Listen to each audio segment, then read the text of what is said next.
Let's look at how we can set up a 3D model for a production render so that we can put it perhaps in our showreel or consider it a working render. So I'm inside 3D Studio now, and I've got something that I'm working on right now. It's a work in progress, and say for example that I would like to show my supervisor the progress that I've made so far. And in order to do this, I'm going to use a couple of rendering techniques and set it up with a plane and a skylight in order to try and really showcase the details that are within this model. Now, we're not interested in textures because this is all about the modeling phase of the production, so I'm not worried about creating any detailed texturing on there. I'm really just going to set it up for a nice lighting environment. So the first thing that we might want to do is set up an appropriate material for this. So I'm going to go to my material editor, and I think what I'll do is, I think I'll create a new material. Let's create a standard material. It's going to render nice and fast, and we'll call this Train Presentation. And I'm going to create a Fong for this, a Fong shader, and make the diffuse completely white.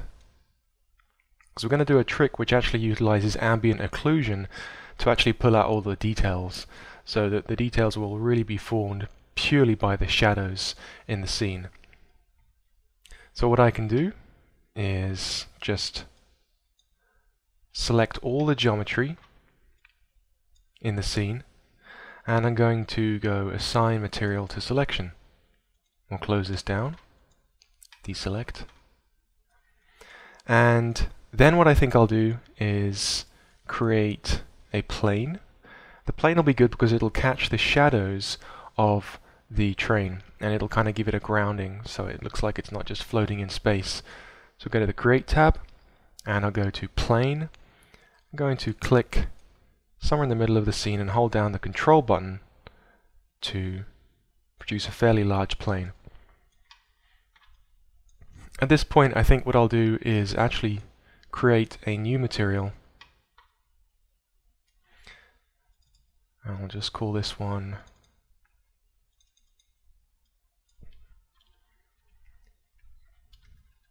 Plane Presentation. I'll make this one Fong as well, only this time the diffuse color I'll make sort of a darker gray, and we can adjust that as necessary. And then I'll just assign that to my plane.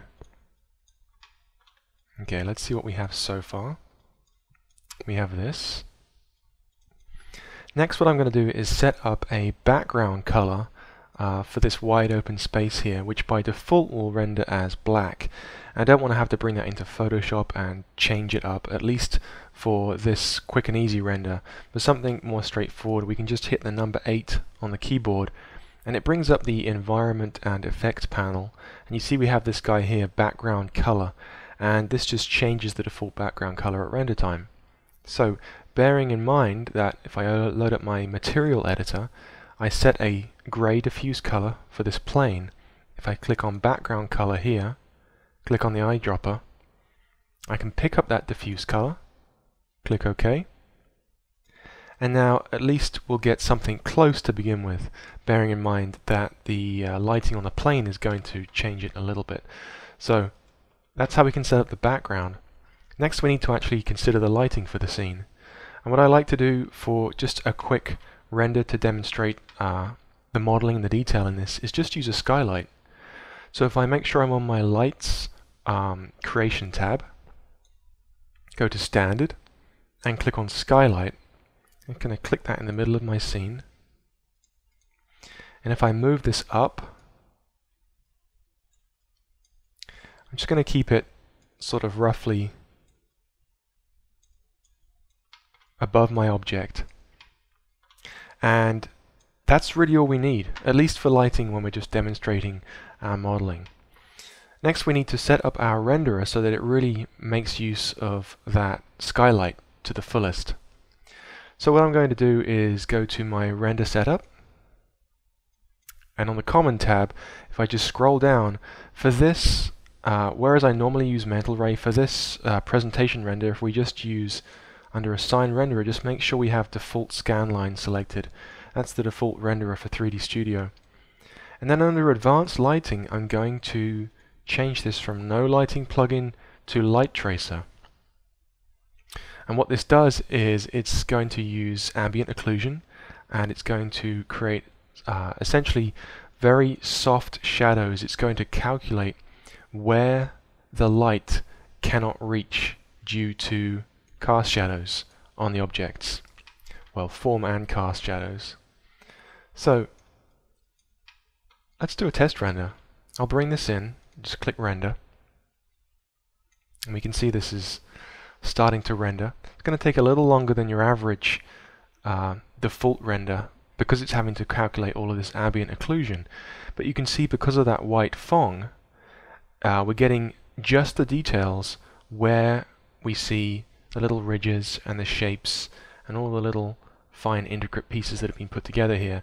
And otherwise, we're just going to get this nice white, very soft render. And you can see that the background, whereas it's not perfect, it's very close to the plane.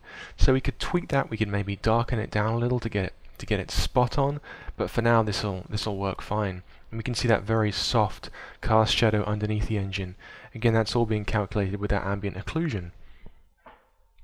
Now, before I call this good, at least for a work in progress render, what I would do is I'd try and set something up a little bit more permanent.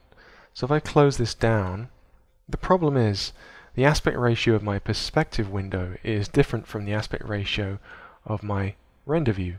So I never really know quite what I'm going to get. There's a couple of things that I would do to sort of solve that problem and make this a little more permanent. Say, for example, if I wanted to set up multiple camera angles, rather than just moving my perspective camera around, I might want to load in a newer version of this model and render it from exactly the same view. So at this point, I'll create a camera just by going to my camera creation panel, and I'll do a target camera. And if I actually switch to I'll do my top view, target camera, and I can just drag that into position. Right click, actually I think I'm going to put it this side. And what I like to do is just set up another viewport with that camera. So let's do this one. Click on left, go to cameras, and then camera 1. We should give this a more appropriate name, so let's call this presentation cam 01. And then we can just move this as necessary and keep an eye on it in the left-hand view, but we still have the problem of not really knowing what this is going to look like in the final render, at least the aspect ratio. So a good tip is to actually just click on the name of your camera and then turn on Show Safe Frames, and it shows you, according to the aspect ratio of the render, exactly what you're going to see in the render. So you can make sure that this is showing you the correct view by clicking on the plus symbol, and we'll go to Configure Viewports. And then where we see Safe Frames, you can selectively decide if you'd like to show safe titles or safe action or just the region for rendering. So that's how I like to set that up. So let's bring this in just a little closer. And then we'll do a test render.